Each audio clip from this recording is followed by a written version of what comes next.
Concepts with Rachel and Pete. Rachel isn't available today. She is on her way to Pittsburgh for the ICC annual business meeting. And we're going to be there tomorrow, which is awesome. And so we have Lorena Souls filling in as a guest host. And we have a special guest today. We have Giovanna Gethers, Yes, who is a life coach, two-time author, book called Why Am I Still Single? And also Epiphany. That's her new yes, book. that's And they're correct. available on Amazon. I'll give you guys the links in a bit. But today's discussion is mental health and change management. Um, in the code enforcement profession, it's so important that we take care of ourselves and our mental health, and that's why we brought Giovanna on today, because she is a specialist in this field. She's worked with code enforcement divisions to help them, assist them in that change management. So, with that, can you give us a little bit background, Miss Giovanna? Yes, thank you so much for the introduction. And very nice to finally see you in person, and nice to meet you as well, Lorena. I am Giovanna Gathers. I'm physically located in Greenville, South Carolina, and I have been running my own private practice, providing individual, couples, and family therapy for the past 10 years. And so I am a licensed mental health professional, licensed therapist, and love talking about the subject, love educating people, empowering people, informing people. As you said, I'm also a life coach, I'm a motivational speaker. I just did a speaking tour in Nairobi, Kenya this past July. And so that was absolutely amazing. And I host retreats, conferences, and just really love any opportunity to to share knowledge and help people transform and improve their lives. And I'm also a happily married mother of two. Awesome. Thank you. And, in doing some research on you, I saw that you have a wealth of knowledge in different topics, whether it be relationships or, Mhm. coping with, some personal issues, dealing with couples. And people don't realize that us as code enforcement officers, we sometimes bring that, I don't want to say baggage, but bring those issues into the workplace. And Mhm. sometimes we need to sit back and take care of ourselves, and because we're dealing with the public, and it's sometimes a little bit difficult to Mhm. juggle two different lives, because sometimes we have to be the stern person in the field, and sometimes we have to be the stern parent, or sometimes the loving parent and the loving code enforcement officer. So Yeah. it's a big spectrum. So Yes, yes. And you talk about bringing home to work, but then also knowing how to shut off work when you're at home, because you certainly can take that when you've been in that stern role all day. You can certainly walk into your household and you're that person, and they don't necessarily need you to be that person. So, certainly part of our growth and development and having good mental and emotional health is knowing kind of how to separate those things and how to shut off one thing so that you can be fully present, for everyone that needs you in a different role. yeah, and sometimes with code enforcement officers and code officials, we constantly deal with people giving people bad news. And in your experience, for us, it's kind of like a daily thing. We tell people, hey, clean up this, or your particular lifestyle is this, and we have an effect on people daily, and people don't realize that over time that can accumulate, and it kind of creates like, you kind of get distance from people. And how does someone cope with that? I think one of the best ways, and this is going to probably sound simple but difficult to do, but one of the best ways is realizing that you're not what you do. That even though you may be in a position where you have to deliver some, distressing or unfortunate news to someone, but realizing that that's not necessarily who you are, and being able to separate to a certain extent who you are from what you do, I think may help you to be able to cope with that. But sometimes the lines get blurred and we become what we do. And so therefore we're not able to really mentally separate that. And so that's how a lot of times I think we end up taking things home, and how I think we end up, feeling like there's no separation between our work life and our personal lives. So yeah, but certainly there are lots of ways to deal with that. Talking to someone like me, a trusted therapist, having a trusted friend, not necessarily telling your spouse everything, because I promise you they probably are tired of hearing it. But but having that trusted individual that you can call and pour into them and allow them to pour into you, just so again that you're not allowing that stuff to accumulate. That's one of the things about us humans, Pete and Lorena, is that we typically will let things build up to a breaking point, and then we act, then we do something. And I really try to teach people to be proactive and not allow that stuff to accumulate, to do things on a regular basis, practice self-care on a regular basis, so that you don't get to that breaking point. Because it's a lot easier to deal with stress when you're not overly stressed or already overwhelmed. And so just practicing whatever you enjoy, whether that's tennis or video games or basketball or golf or reading or knitting or whatever that thing is, so that you don't really allow all of that junk to accumulate. I just want to add, you mentioned you become what you do. And Mhm, I see that with a lot of not just like code enforcement, but a lot of law enforcement. For mhm, instance, an example of that, I mean, my mom, she was a correctional officer for many, many years, and she used to be just this sweet little lady. And then when she got into corrections, and then she became that mhm, law enforcer. So when she came home, she was like very strict, like, why isn't this done? Why isn't that done? And instead of being that mhm, caring person, so she lost the ability to separate that, like you indicated. So I mhm. bet that's true for a lot of people in law enforcement. It's true across the board, honestly, Lorena. It's not just law enforcement.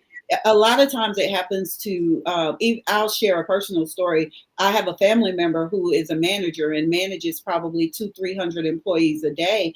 And so she was having an issue because when she was coming home, her spouse was saying, "Hey, I'm not one of your employees."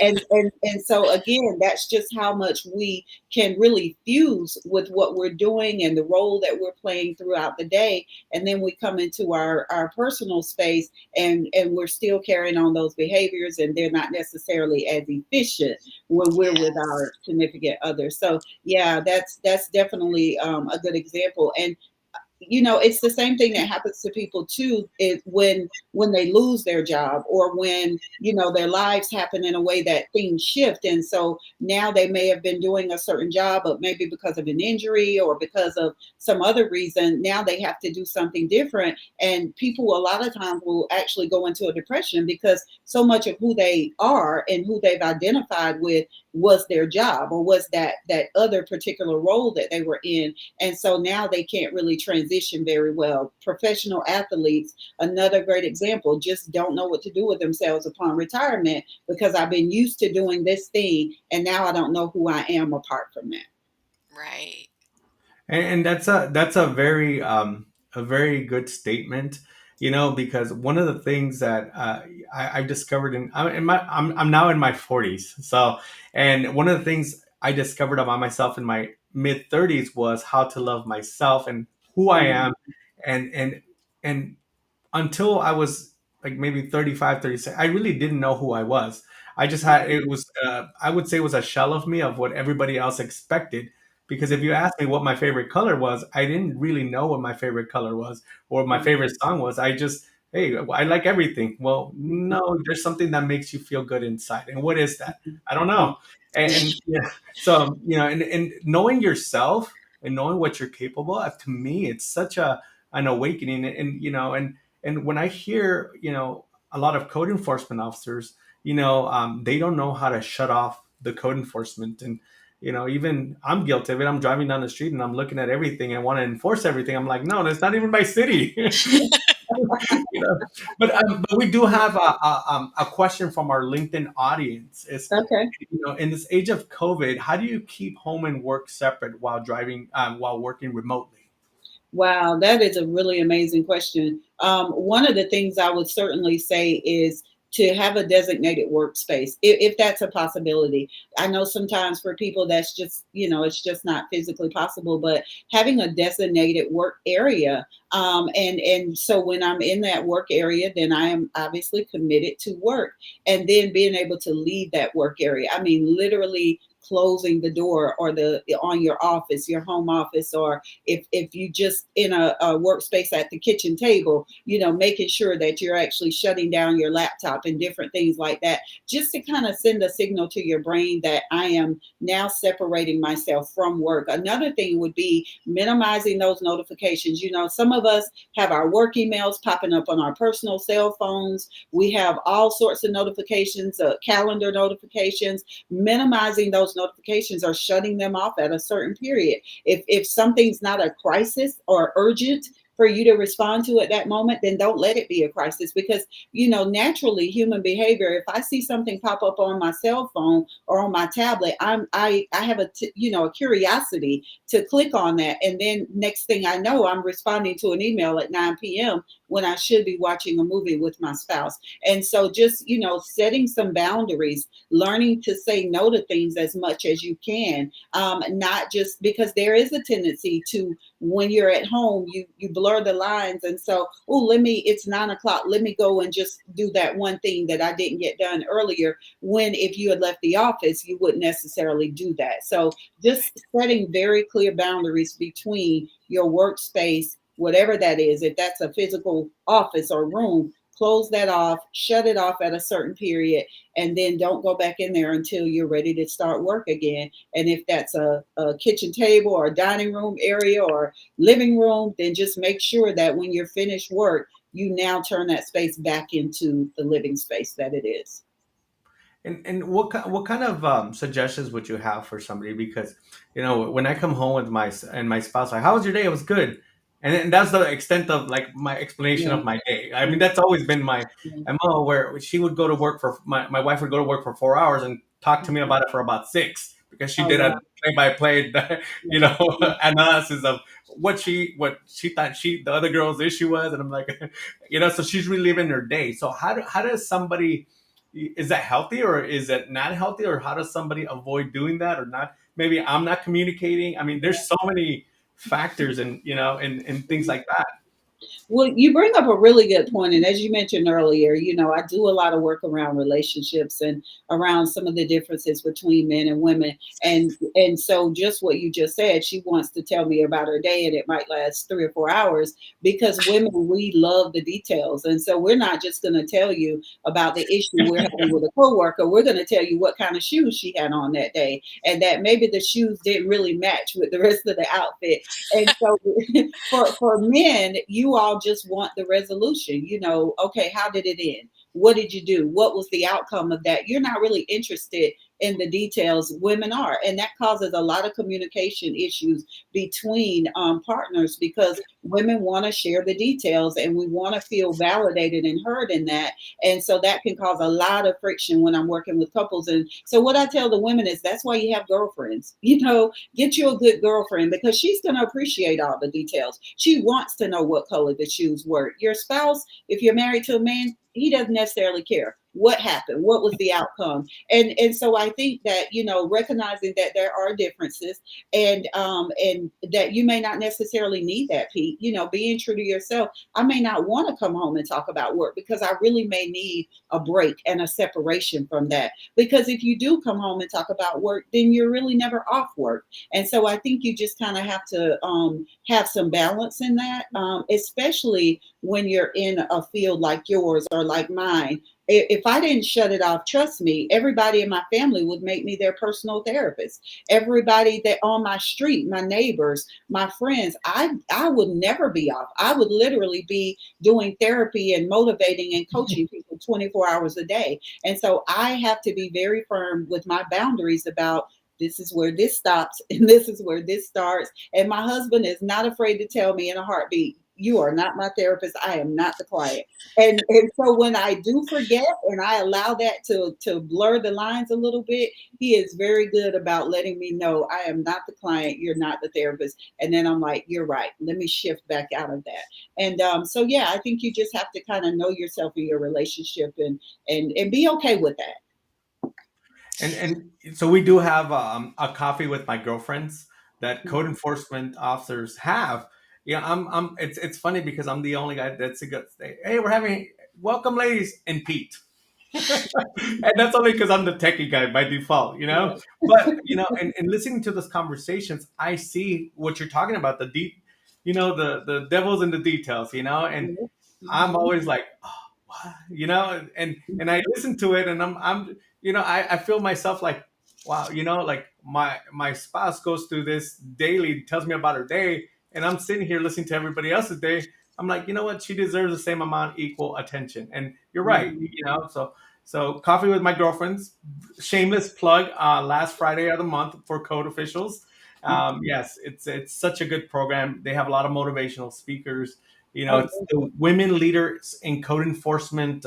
It's they do this thing yearly, and it's a great thing where professionals like you get invited, and they oh, just yeah. have great talks about women issues and you know, just empowering each other. Yeah, absolutely. Yeah. You know, I have to share something that my husband says. Like, you say women, we like to share all the details. And so sometimes my husband will be like, oh, how was your day? And then there I go, oh, really? You want to know? So I just go sharing everything. And he's like, Lorena, don't build me the clock. Just tell me the time. I'm like, what? You just asked. I'm sharing. Yes. But And that's just one of the fundamental differences between men and women. And again, I have women get mad and they'll say, "Well, he doesn't want to listen to me, and he's not interested," not realizing that we're just wired differently. It's not necessarily good or bad. They're not just all being jerks, you know, or right. uninterested. They're just not wired that way, and that's why I say keep you a group of good girlfriends. And so she wants to hear the story. She wants all the details. And you can just talk to your heart's content, and then she's going to tell you her story or her take on it. But for the man, he just wants the time. Absolutely. Yeah. Awesome. And then we did have to talk about a little bit of men and women. Here's a link. It's going to be in the Yeah. comment on the why am I still single, and that she'll go into that. And that's a big communication is key. And we did have another question from audience on LinkedIn. It's a lot of challenge changes since COVID.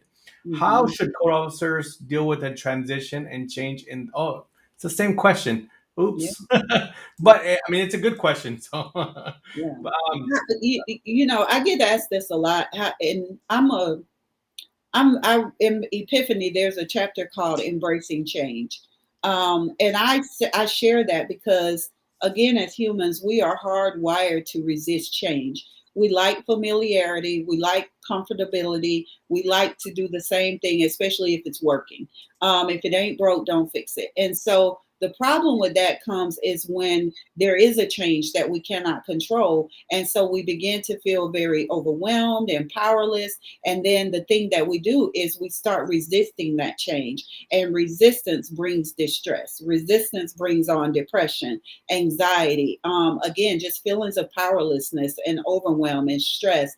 And so the more you can learn to be resilient and adapt to change, the better you're going to be, the better you're going to feel physically, mentally, emotionally, and spiritually. Because the more we resist something, the more it persists. You know, what we resist persists. And so the more I'm against whatever this change is because I don't like it, it's not preferable. None of us are excited about COVID. I can't stand wearing masks, especially when I have my glasses on, Pete, because I can't see. They fog up and it gets hot, and I just can't stand it. But there's nothing I can do about it. And so it goes back to the serenity prayer, you know, knowing, changing what you can, accepting what you can, and having the wisdom to know the difference. And that just brings on acceptance. And acceptance doesn't mean condoning. It doesn't mean that I like it or that I prefer things to be the way that they are. It just means that I accept for now this is the way it is. So one way I would say to answer that question is, find ways to be more flexible and more adaptable to the changes, accepting that those changes are in place for all of us now. You're not alone. We're all having to adjust based on COVID. I'm a parent. We're having to adjust schooling and homeschooling and navigating that whole thing based on COVID. My children and their sports and that kind of thing. So yeah, I could be mad about it and go through this transition like everyone else, or I can just go through the transition like everyone else. So it's a choice. We get to choose how we're going to respond to what we're dealing with. We can't control the ocean, but we can, work the sails on our sailboat to navigate the waters. And that's a good point that you brought up with the serenity prayer. Leaving the military, I volunteered at the VA at the substance abuse center, and and then I did a little stint in the suicide hotline. Mhm. And one of the things that people don't realize that a lot of times people deal with substance abuse in the workplace, and none of us are aware of what they're dealing with.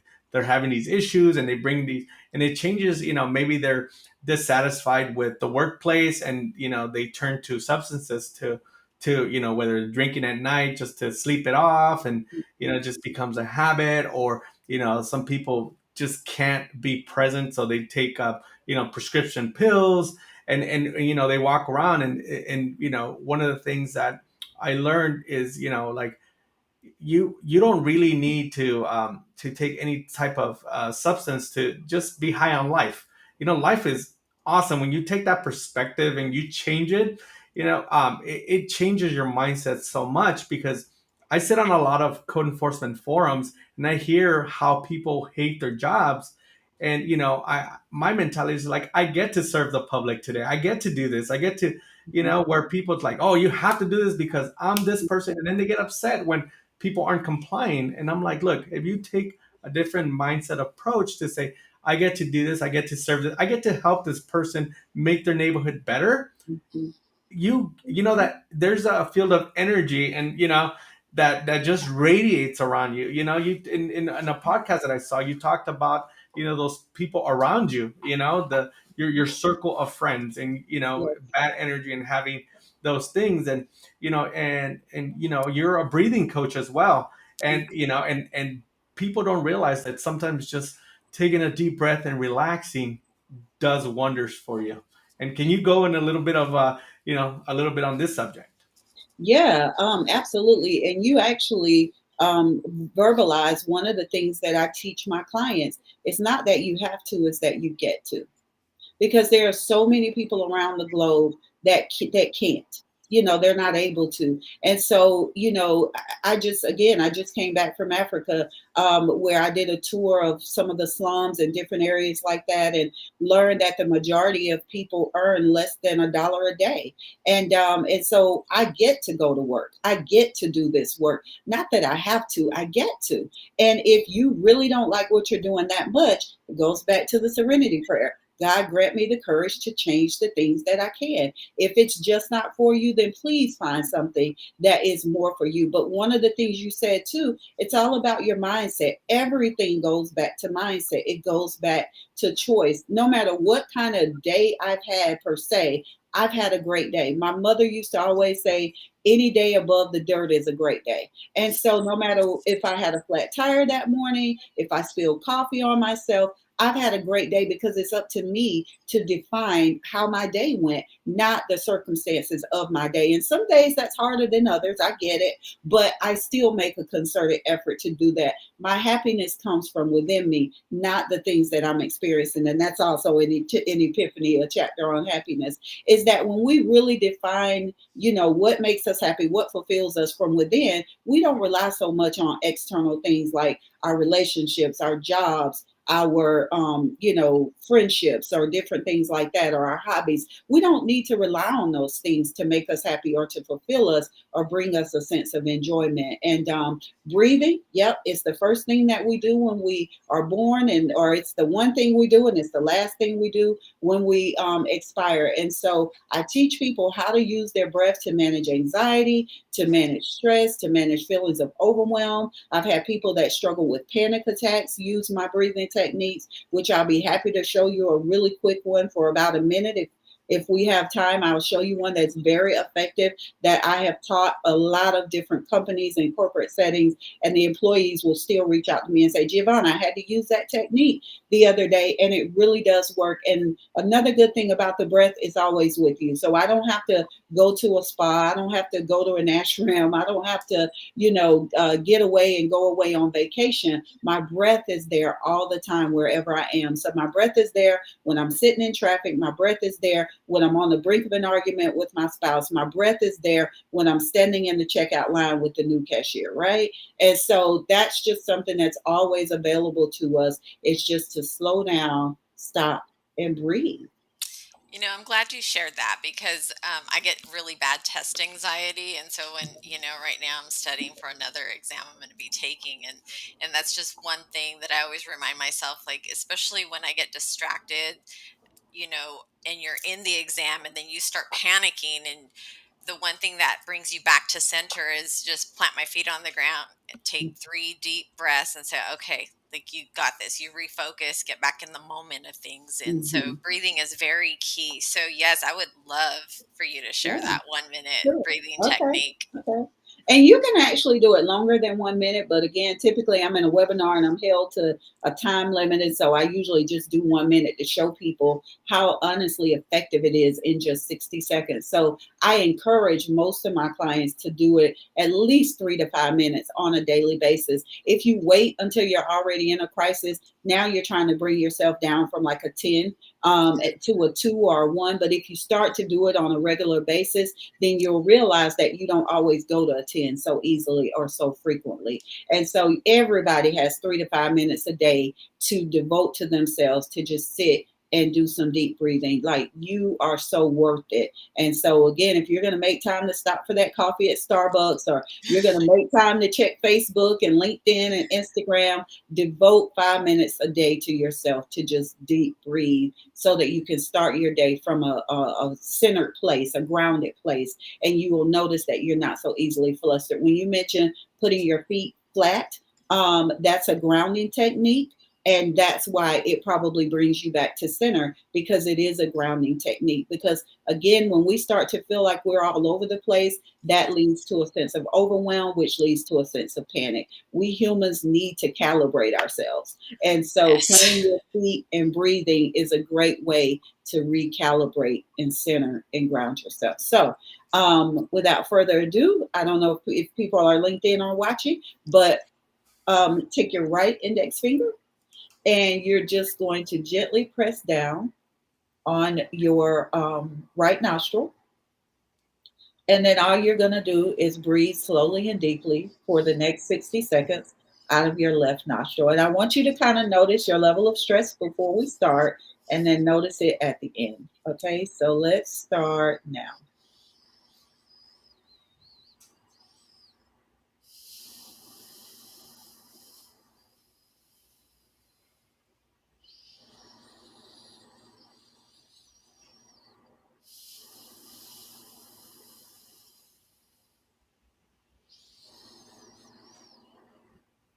Some of you are probably already starting to feel the effects.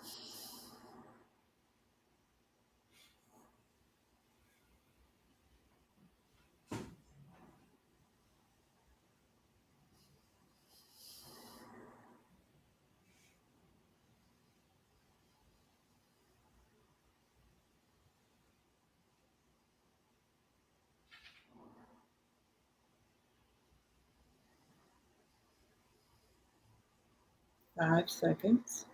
4, 3, 2, 1. How are you feeling, Pete and Lorena? Good. Calm. Calm. I am feeling calm. Yeah. Definitely calm. 60 seconds. Yeah, it's awesome. Yeah. And I've read that people really don't typically know how to breathe. Like people take, not breathing in all the way or just taking half Mhm. breaths, and we need to develop that muscle to continue to breathe, because people forget Mhm. that oxygen is, one of the key components and for vitality. For And everything. yeah, and so For everything. and then going back, how does one, because this is more geared towards code officers, how does one realize, because stress and anxiety, they're silent killers, Mhm. and how does one kind of get gauged that they're going through stress or anxiety? Because, like for me, people, always comment that I seem very cool and collected, but I go through my own issues where I feel something, but I don't, my mind doesn't say it's stress, but I know it has to be stress, or it has to. So what are some telltale signs that we're going through something that we need to recalibrate or need to take care of ourselves? I think when you start to feel, again, I think a sense of overwhelm, that one is an easy one to recognize because most people know when they're feeling overwhelmed. You may become forgetful. You may have problems with concentration. You are kind of on autopilot. So you're just kind of going through your day, but you're not really present. You're not really there. Again, you're forgetting things. You're missing deadlines. You are finding it difficult to focus or concentrate. You're not sleeping well. That's another very good physical indicator, is that you're not sleeping well. Maybe you're having some heart palpitations. Maybe you're not feeling well. Just kind of a general feeling of malaise. You mentioned stress and anxiety being, silent killers. They are really the underlying factors for every form of dis-ease that there is, which is why they call it dis-ease, lack of ease. And so, it does us all a benefit to do that 5 minutes a day or longer if you need it, just to bring yourself back to calm, bring yourself back to center, so that you're operating again just from a core and not just from being scattered all over the place or flustered. So it's definitely highly important to recognize that. Another way it affects you is in your eating. Either you're not eating or you're overeating.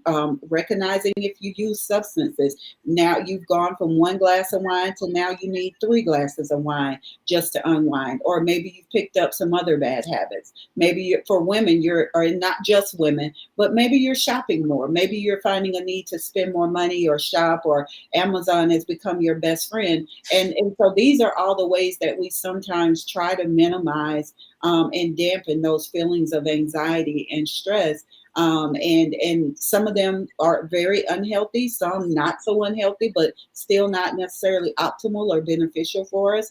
And so yeah, but certainly there are people that bury their stress peak, that appear that nothing bothers them and nothing affects them, but not realizing that is a lot going on underneath the surface. I refer to this as like a lake. When you look at a lake, it looks extremely still on the surface, but if you go down underneath, you see there's all kind of activity going on. And so, even with clients that maybe have had a past history of some type of trauma or just some type of thing that they've never resolved, they may look a certain way on the surface. They may appear calm and like they have it all together. But if you were to go underneath, you'd find there's all kinds of stuff that is going on. And so just because I can't visibly see it or others can't visibly see it doesn't mean it's not still affecting me, doesn't mean it's not affecting my internal organs or my breathing or the way that I'm sleeping. And so all of us, I think, can just practice more self-awareness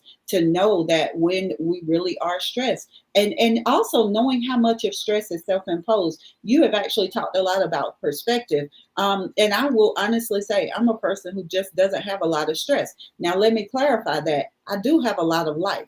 So what I mean is life happens to me just like it happens to everyone else. I get in the checkout line with the new cashier. I go through the drive-through and they forgot to put something in the bag that I might have asked for twice. And so I still have life happening as well, but it's what I tell myself about what that means. And I'm not just doing that to mask anything, I'm doing that to shift my perspective. And so I just realized that a lot of stress is self-imposed. If I am late, I can be upset and late, or I can just be late. And then I can adjust myself for the next time and make sure that I leave 20 minutes earlier. So a lot of our stress is self-imposed. It is things, our reactions to external circumstances that we take and make internal. And Yes, I agree. Hey, so I wanted to ask, like, so recognizing that internal stress for oneself, how do you recognize it? Like, maybe say for a code officer who goes to someone's house and is maybe investigating a complaint or something, that maybe someone that they're engaging with has Mhm. stress or has a mental illness. How do we, or because for Mhm. myself, I'm not in that capacity, so how would I recognize that? So you're asking, how would the enforcement officer recognize the individual is under Mm, stress or suffering from a mental illness? so yes. I think for us code enforcement officers, we have to have a sense of emotional intelligence. Hmm. And most of us develop that. We become kind of some empaths sometimes, where we start recognizing how people react to certain types of tonality, or Hmm.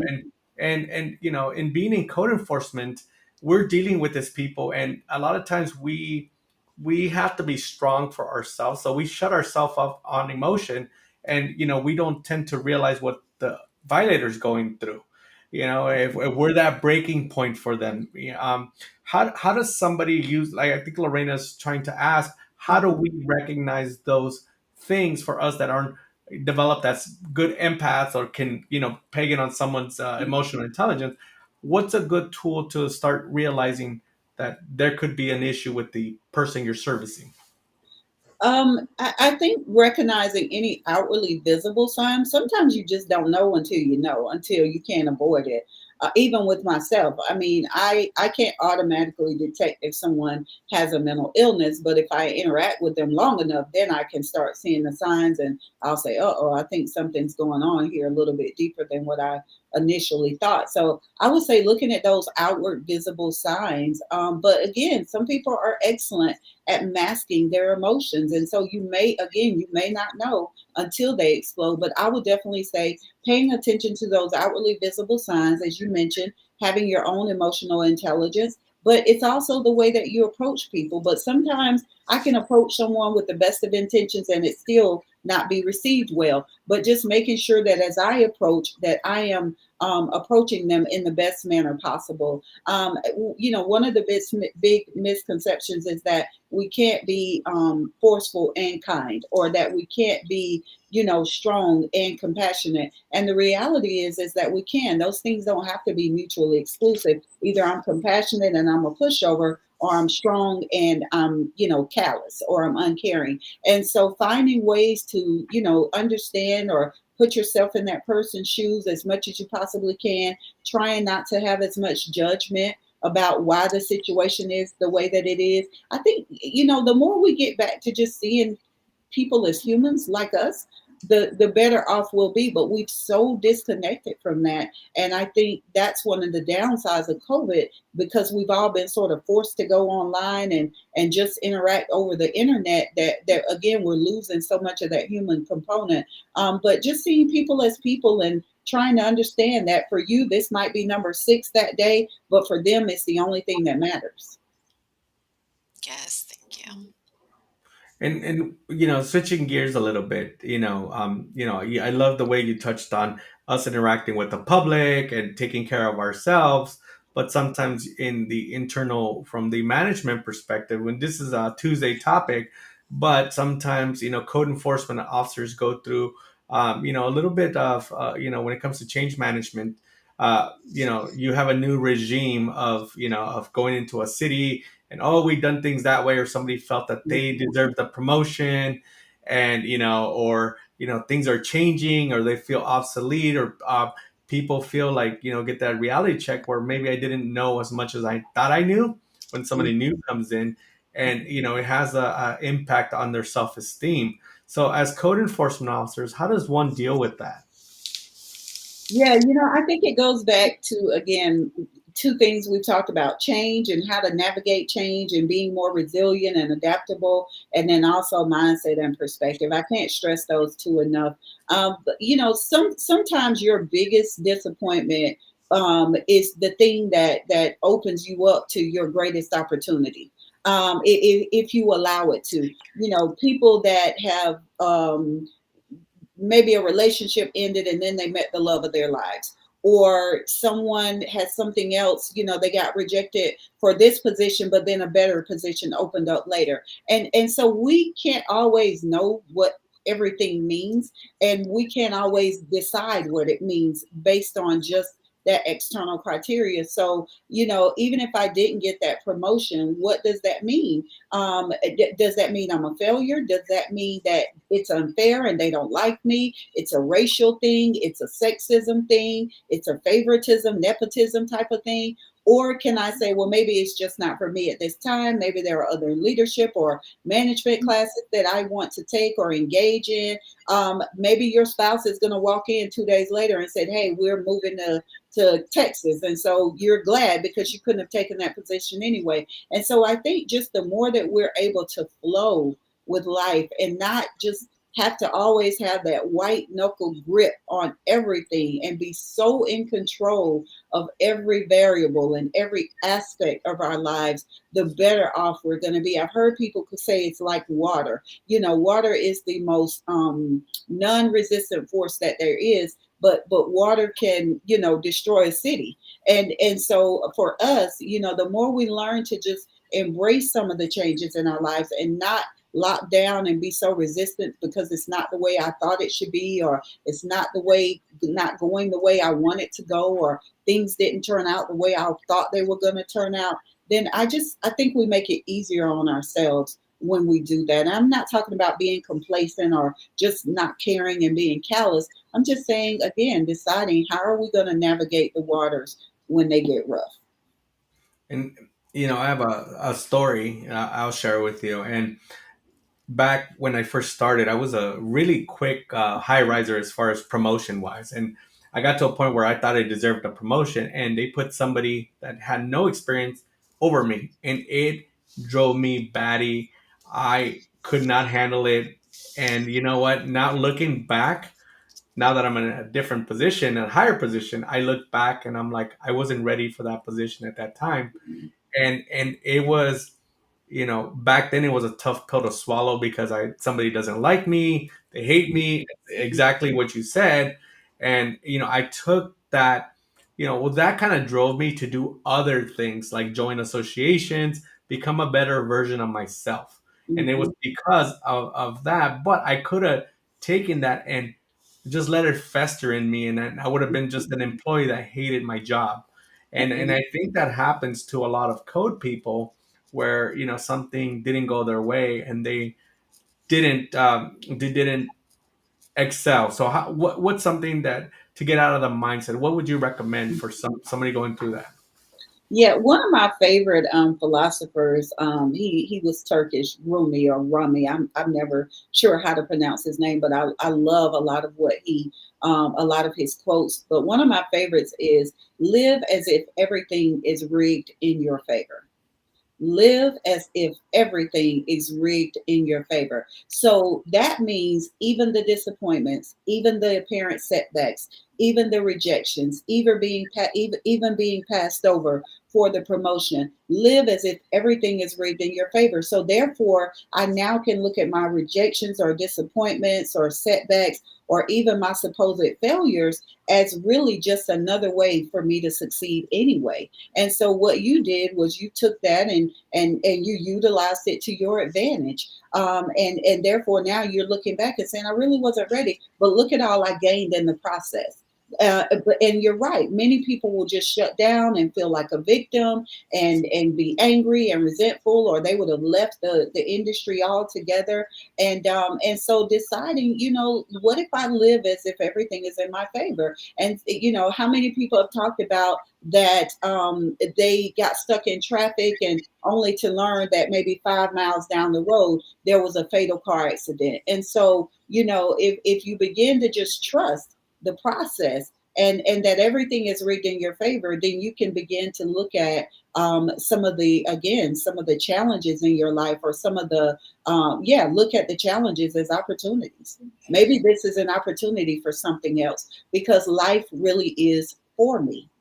It's all about our mindset. If I live as if it's against me, I'm going to continually experience that. If I live as if it's for me, then even the negatives, even the perceived failures, somehow end up working out for me. And that kind of goes into the, I'm a big believer in the law of attraction, Mhm. and I think if you always bring negativity into your life, and that's something that I saw that you talked about, bringing energy, what was that saying you said? Energy doesn't disappear, just expands, or you said something. I was like, wow, I need to. Energy, maybe energy cannot be created nor Yeah. destroyed. Yes. It really is transformed from one state to another. And you're right. We are all just walking balls of energy. And so if I'm walking, you know how, Pete, have you ever had a day where it just seemed like everything went wrong? And, one thing went wrong, and then, five things went wrong. And by the end of the day, you're just like, oh my gosh, let this day end so it can hurry up and be tomorrow. Yeah, right. Yes, it can We've start with all stubbing your toe in the morning. Yeah, that's absolutely Lorena. started off with your toe, and then you spilled your coffee, and then you couldn't find Yes, your keys, and then you were in traffic, and then you get to work, and somebody's sitting at your workstation or something like that, or your boss yells at you about something. But on the flip side, have you ever had one of those days where it seemed like you couldn't miss? That everything worked out in your favor. All the lights were green. You got that great parking space. They had what you wanted for lunch that day, and they fixed it perfectly. And when you got home that evening, your spouse was ready to see you, or your dog was excited, and you went on a walk. And when you laid down, you thought, wow, I'm the luckiest person alive. We've all had those days as well. And so, what that is really based on is our energy. Like attracts like, and that's according to the law of attraction. Like attracts like. For people that say, no, I don't do the law of attraction, Giovanna, I'm a Christian, it's the Bible. Okay, it's the law of sowing and reaping. What you put out is what you get back. It's the same concept. What you put out, or for every action, there's an opposite but equal reaction. It's all the same law. And so basically, I'm attracting what I'm sending out. And so if I stub my toe, and now all of a sudden I'm cursing and I'm kicking things around, and then I find that my husband didn't put the toilet seat down again, and my children left their shoes in the hallway, and I get outside and doggone it, my spouse didn't put gas in the car, and now I'm going to be late because I've got to stop and get more gas. And then I get there and he's in my parking space again. And so I'm just staying in that negative downward spiral, and my day continues to mimic my energy. Or have you ever had a day that started off rough, and then somehow you were able to shift out of that, and then you had the best afternoon or evening ever?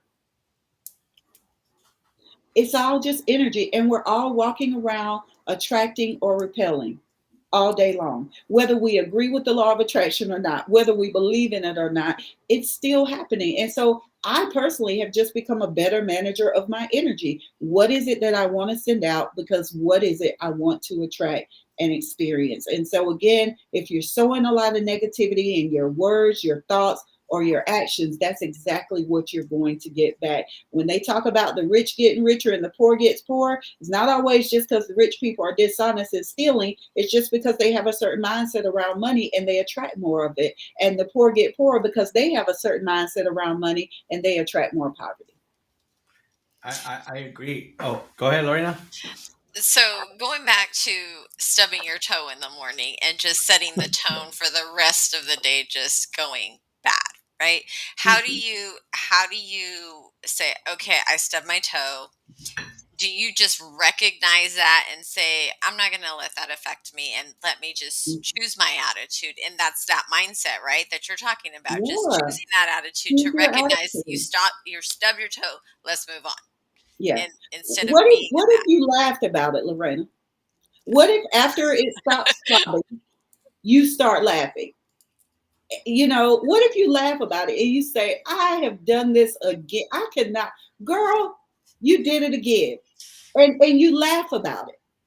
What if that, because laughter, for one, it really is medicine for the soul, for the It bones. is. So It what if you is. really started laughing about it? And then what if now you get in your car and you put on your favorite podcast and now he's or she's making you laugh even more? Or you put on your favorite motivational message and they told a joke and now you're laughing all the way to work. By the time you get there, you've forgotten that you stubbed your toe, or maybe someone reminds you and so you say, you know what? I stubbed my toe this morning and that thing hurt so badly, but I laughed about it. And you know what? I have just had the best morning and the best day. And so you get to choose a different reaction. The brain, when I talked about earlier how we're hardwired for the familiarity and comfort, we like comfort. Well, the brain also likes to default to what it already knows. And so if I always react a certain way when I stub my toe, my brain doesn't want to think of other alternatives. It wants to default to the way that I always react. That's how people get into behavior patterns, and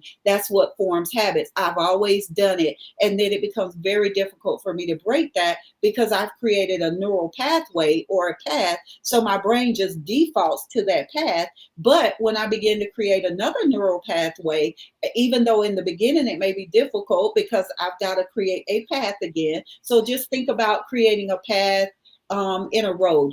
When there's a road that we don't use anymore, eventually it grows up and you can't even tell there was ever asphalt there. But then think of a field where there was nothing and now somebody has created a path and so you can just drive over it. It's the same things that our brains do with our neural pathways. So if I'm used to doing something over and over again, it becomes a path and my brain just defaults because that's easiest. It's harder for me to try to do this thing. But the more I retrain my brain to do this reaction, then that creates another neural pathway. This one starts to grow up and become a field again. And now I don't default to that anymore. I now default to this new behavior. And that's how we create behavior changes in our lives. Thank you. Thank you for And, sharing that. and another thing that you bring up is that sense of uncomfortability. Sometimes when we need to step up and take that challenge on, a new project, do public speaking, do a webcast, it's not easy, it's scary. And one of the things I always tell everybody, look, if we fail, we learn another way how not to do it. And and a lot of us put our own personal, what are people going to think about us, Mhm. into the mix. And to me, it's like it doesn't matter what they think. I mean, it should matter to an extent, but it doesn't, because at the end of the day, you're doing what you think will benefit the masses. And when I talk to code officers about starting new programs, I say just do it. Well, they're not. My council's not gonna doesn't like this. I'm like, well, did you ask a council? Which councilman told you that? None. Well, our city manager doesn't want to do that. Well, when did you talk to him? Well, I didn't. You're making assumptions, because if you have, there's always something in us that tells us you should be doing this, and Mhm. it's ourselves that keep us from doing that. Whether it's adopting a new ordinance into our city, saying, hey, this is a great law, we should adopt it. Well, no, it's too hard, or this, we talk ourselves out of it. And what would you advise people to say, this, go for it, Yeah. have A that courage. couple, a couple of things. First off, you talked about failure. So one of my favorites, and he's now transitioned, Dr. Wayne Dyer, has one of my favorite quotes ever, which says, you cannot fail at anything. And I'm not quoting it verbatim right now, but basically what it says is that you never fail at anything. You only discover what doesn't work.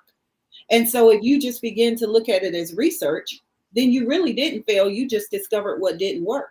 And so now you can go back and try something again until you discover what does work. What if the Wright brothers had just quit that first time and said we failed? No, they just discovered what didn't work. They talk about, I believe it's Thomas Edison that invented the light bulb, and how it took him 9,999 times. And he said, I didn't fail that many times. I just discovered all the ways it didn't work. And then he realized that he just needed the filament to make it work. And so, what if all these great inventors, Tesla, what if everybody had just decided that they were a failure and not tried again? All they did was discover what didn't work. And they looked at it as research. and opportunities. What else can I learn? What else can I do? What else can I seek to understand? And so they try it again and eventually discover what does work, and a lot of times what actually works better. And so that was one thing. So, my other favorite phrase is do it afraid. Again, the brain likes safety. It scans for safety. Its job is to do its best to keep us alive. And so it's gonna not want you to take on things that you are not familiar with. It doesn't like the unknown. It likes things that it can predict and control. But life is full of unknowns. Life is full of changes. We are moving into fall now, the season of change. And summer isn't having a meltdown because fall is taking over. Fall didn't run in and just bulldoze summer and say, get out of the way, it's my turn.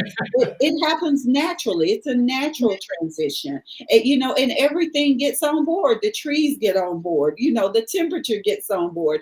Everything goes along with the change. And so, for us, though, we resist the change, we resist the unknown, not understanding that some of our greatest opportunities for growth and success lie outside of our comfort zones, lie outside of what we know and what is familiar. But you'll never discover that if you're unwilling to go for it, to do it. My mom used to have a saying, Pete, that she would say, why are you so afraid to ask? All they can do is say yes or no.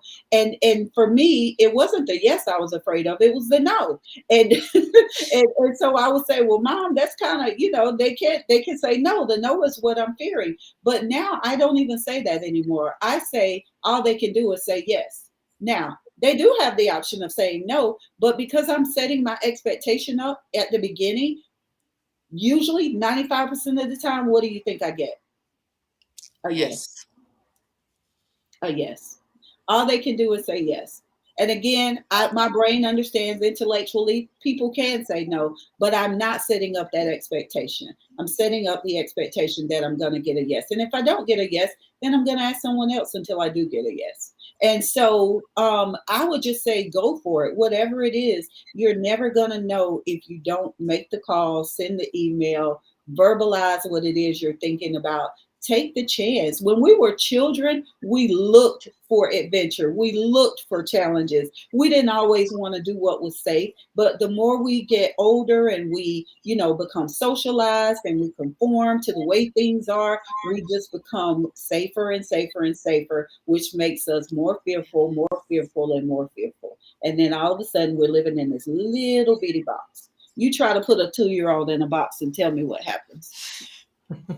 And it's awesome because you made a lot of quotes, and one of the things I hear, the answer is always no unless you ask. And it's so amazing. Like, I get a lot of good guests here on this shows because I ask. you know Mhm. they're having a Giovanna Gathers here. It was because we asked and you Yes. accepted, and because you have a great message, and we can talk to you for days. I mean, all this stuff, it's great info. I'm definitely going to want to come have you back on. Thank you. I mean, we're hitting the hour in about 2 minutes, but Yeah. but I am cognizant of everybody's time and stuff. And but this month is for mental health. There's it's we have a month, right? Yeah. Yeah, it's Suicide Prevention Awareness Month. And so know the warning signs of suicide for yourself, for your children, for people in your lives, your coworkers, your neighbors. Just know the warning signs because people usually are crying out for help, even if they're not verbally, making a request for help. People do certain things. They send off certain signals, such as saying goodbyes or giving away a lot of their possessions, or saying goodbyes if they're never going to see you again, settling up all their affairs. They may start engaging in more dangerous or riskier behavior, such as, drinking and driving, or binging or something like that. They may just start, looking at lethal means of taking themselves out, maybe doing searches on the internet for the best way to, to commit suicide. So I have a theory about suicide, or not even a theory. I always share with people that for me, suicide is like closing a book in the middle. It's like deciding that you already know the ending of the book at the beginning or in the middle, and not even knowing that maybe in chapter 15 everything was going to turn around for you. And so don't close the book in the middle. Continue to live your life out. Get help.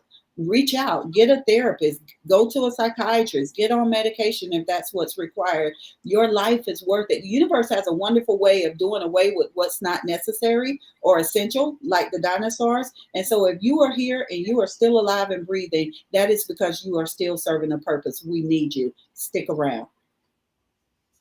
Yes, thank you for sharing that and bringing that up. My aunt took her life on May 17th, 2017. So it's something that we need to discuss more, because suicide is not discussed that much. So it's something for everybody to be aware of. Yeah, I agree. And I'm very sorry to hear that. But, have the conversation as a family, because someone else may be feeling that way. But if you Yes. don't even address it and talk about it, you don't give people it's like people need permission, to say, hey, I've had those thoughts before, or sometimes I get that way, or I feel that way. And sometimes people are just waiting for someone to make it okay for them to verbalize that. Right. And one final thought before we go.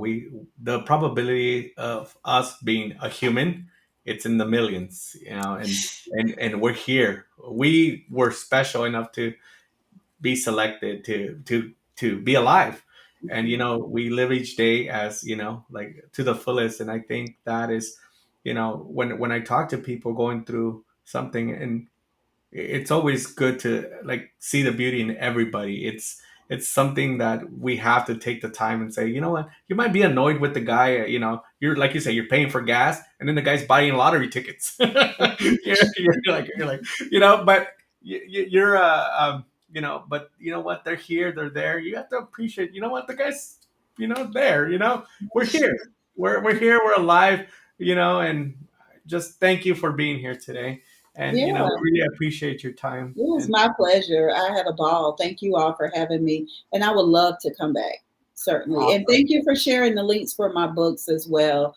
I would appreciate all of you going and buying it, and certainly connecting with me on social media, Giovanna Geathers, Geathers, on Facebook, Instagram. I am Giovanna Geathers. And of course, I'm also on LinkedIn. I don't tweet a lot though, so don't look for me there.